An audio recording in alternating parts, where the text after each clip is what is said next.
My name is Rich DeJordy, and I'm from Northeastern University. I teach the Introduction to Social Network Analysis course for CARMA, and I'd like to take a couple minutes in this video to introduce myself and introduce the course. I'm in the Management and Organizational Development Group in the College of Business Administration here at Northeastern. My research interests are in social conformity in and of organizations. Particularly, I focus on identity, institutional, and network-based mechanisms of conformity. And I got there through my work as a PhD student at Boston College, where I met Steve Borgatti and studied with him, which is how I got into the social network course in the first place.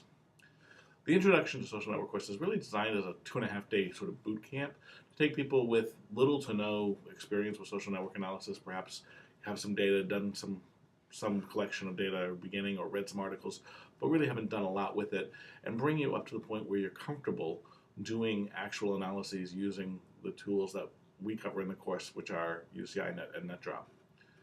We start on the first day by covering how social network analysis sort of fits into social science in general, how it's different and how the data are unique from most other forms of social science research. We think about the special considerations of those data, what that means for collecting your data, managing your data, and analyzing your data.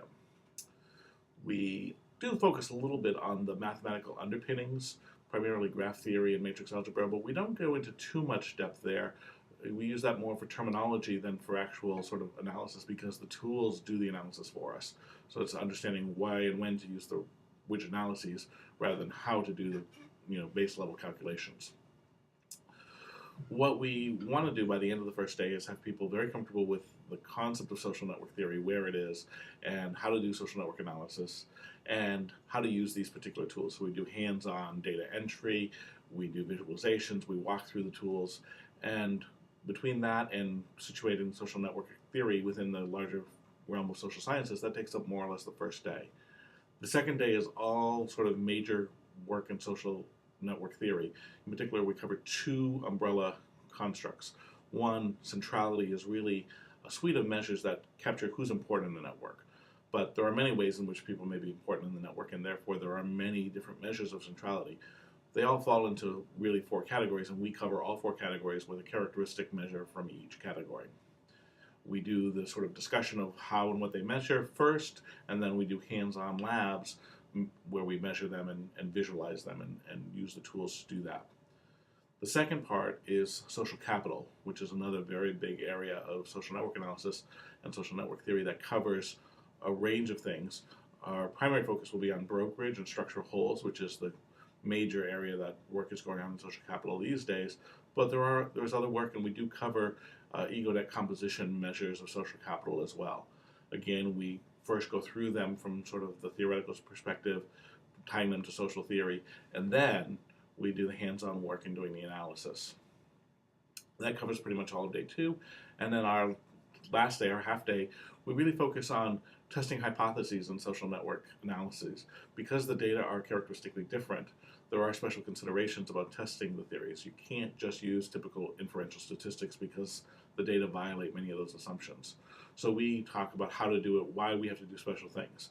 Again, the tool covers most of this for us, but the idea behind the instruction part, the theory part behind that, is to understand why we're doing different things and what the implications are for instance, measures of significance, how they're different than they would be in typical inferential statistics.